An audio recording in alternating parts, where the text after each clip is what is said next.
안녕하세요. 중고청 예배 시간에 함께하지 못하는 여러분들을 위해 이 말씀 영상을 준비했습니다. 오늘은 슬기로운 교회생활 5번째 시간. 저번 주에는 예수 그리스도를 통해서만이 영생할 수 있다는 이야기를 했습니다. 자, 그럼 영생은 어떤 식으로 이루어지나요? 라는 질문을 하면서 마무리를 지었죠. 그리고 그 다음 시간에 우리 감리교회에서 말하는 영생과 구원은 어떻게 이루어진다? 라는 이론적인 내용을 가장 쉽게 한번 설명해 보겠다고 이야기를 했습니다. 네.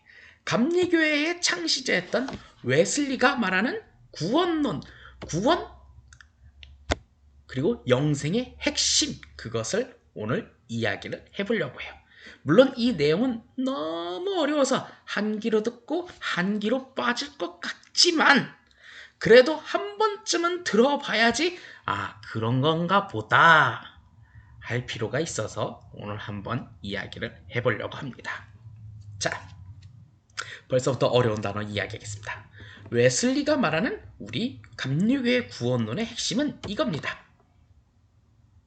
벌써부터 머리 아파지시죠? First justification plus last justification. 어쩔 수 없어요. 웨슬리라는 분이 영국인이었으니까 원문 그대로 이렇게 가졌어요. 그렇다면 이 죄송합니다. First justification과 last justification이 뭔지를 하나씩 좀 설명해 볼 필요가 있죠. 우선 first justification이란 행함이 없이 오직 믿음으로 얻는 칭의라고 이야기합니다. 이것을 간단하게 네 글자로 하면 이신칭이라고 하죠. 이신욱 아니에요. 이신칭이에요. 죄송합니다. 농담 한번 해봤어요. 자, 굉장히 좀 어려운 단어가 나오는데 여기서 말하는 칭이란 하나님께서 당신을 너는 죄 없는 사람이다 라고 칭하다라는 뜻을 갖고 있죠. 하나님께서 여러분들을 너는 죄 없이 착한 아이야, 죄 없이 착한 사람이야 라고 말할 때 바로 그 사람이 죄가 없는 사람이다 라는 말을 하는 거죠. 이런 칭의가 이루어졌을 때 진정한 구원이다 라는 거예요. 바로 하나님이 너는 죄가 없어 라고 이렇게 판결을 내리듯이 칭한다 라는 것이 바로 구원이라는 거죠. 죄가 없으니 우리는 심판받을 일이 없으니 바로 이게 구원 아니겠습니까? 웨슬리 아저씨가 그렇죠. 여러분들한테는 아저씨라고 표현하는 게 더 좋을 수도 있겠네요. 우리 입장에서는 목사님이라고 표현하는 게 맞는데 이신칭에 필요한 것은 웨슬리는 세 가지가 있다고 합니다. 바로 하나님의 은혜, 이걸 하나님의 은혜라고 하죠. 그냥 하나님이 우리에게 은혜를 베푸셔서 우리를 구원하겠다는 의지, 그리고 인간이 믿어야 돼요. 그럴 때 하나님의 구원이 역사가 일어난다는 거죠. 그러니까 하나님이 은혜를 내려주는 짝대기가 오고 인간이 믿겠다는 짝대기가 있을 때 그것이 서로 만날 때 구원의 역사가 일어난다. 뭐 이렇게 생각하면 되는 거예요. 하나님이 막 구원을 하려고 해도 인간이 그걸 거절하면 구원도 안 일어나요. 인간이 막 믿으려고 해도 하나님이 너 따위나 구원 은혜 안 줄 거야 라고 하면 구원의 역사는 안 일어난다.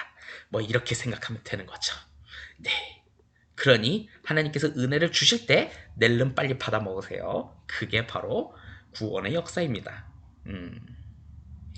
은혜 주어줄 때 빨리 받으세요.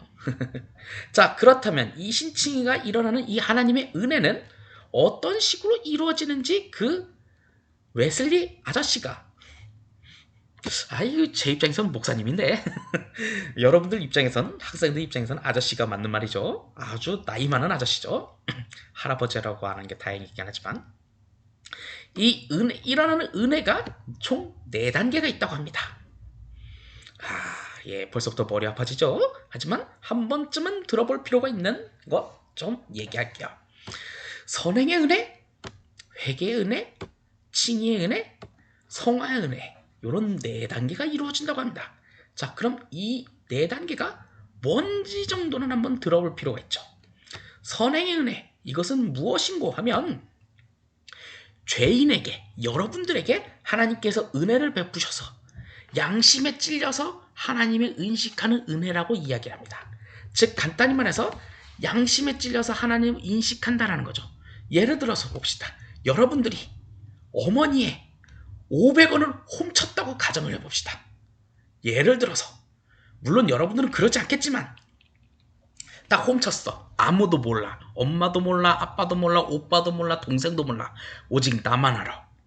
그리고 그걸 바라보는 하나님만 알아. 아무도 몰라. 나만 입 다물고 있으면 이 500원 훔쳤다는 걸 아무도 몰라. 근데 왜 이렇게 마음이 괴롭지? 이걸 양심이라고 하죠? 내 자신이 괴로워. 뭔가 괴로워.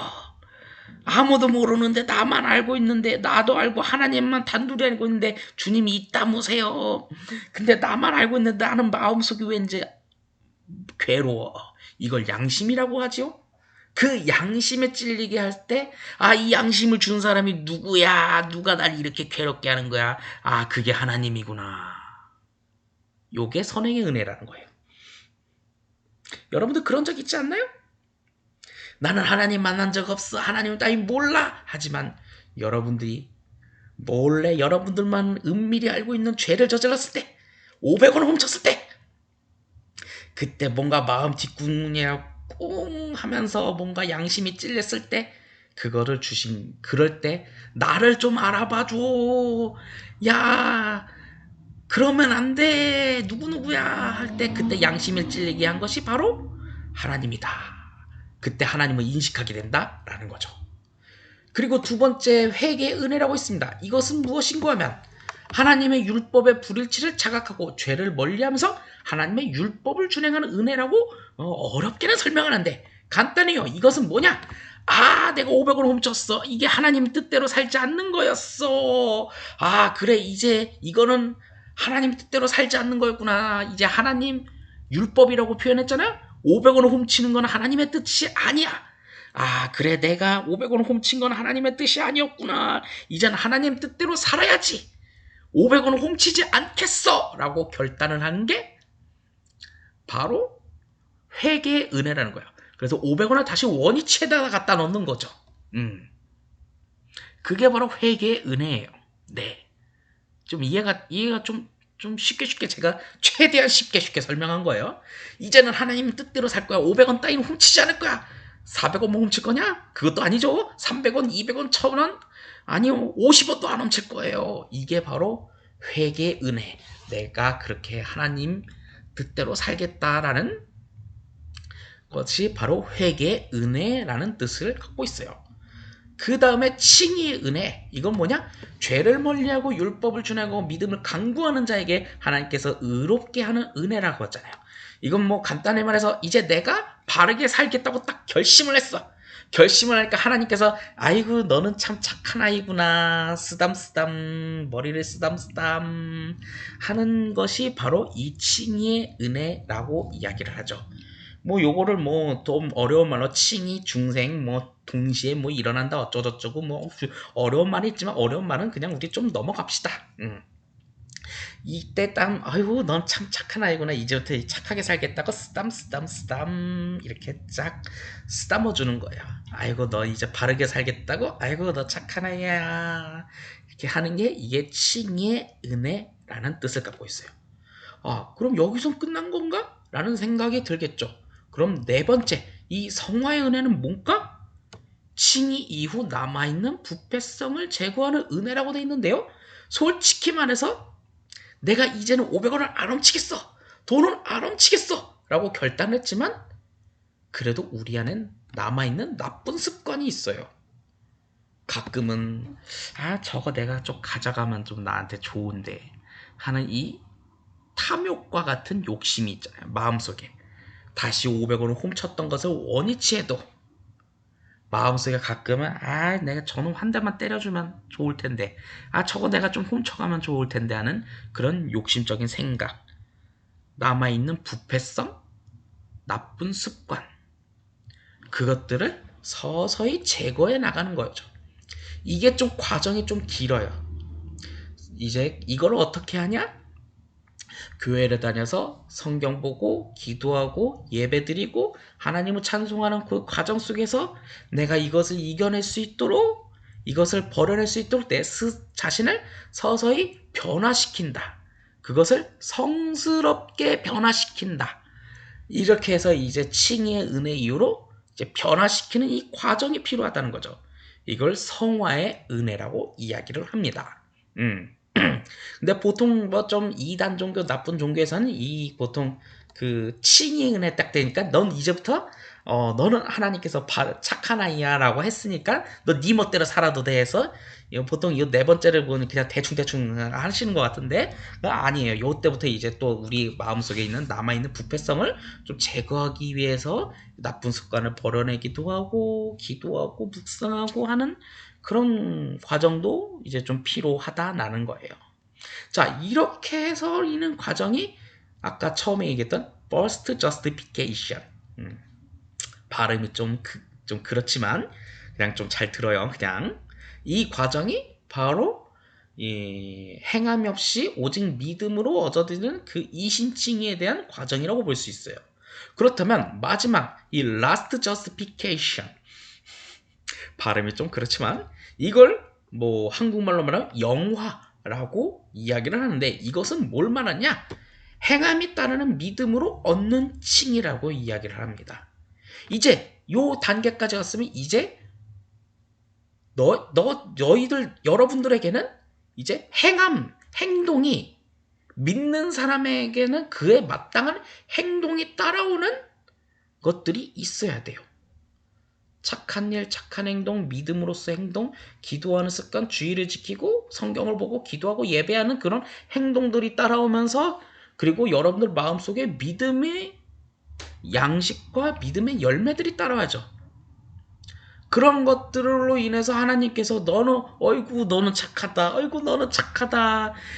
그런 걸 한 번만 듣는 게 아니라 계속 듣는 거야. 그러면서 아이고 나는 착한 아이구나. 아이고 나는 의로운 사람이구나 하는 걸 할 때 이제 마지막 심판 때에 오며 그 다음에 이제 마지막에 하나님과 함께 할 때 이제 진정한 구원이 완성된다. 뭐 이렇게 보시면 될 것 같습니다. 참고로 요거는 저기 뭐랄까요?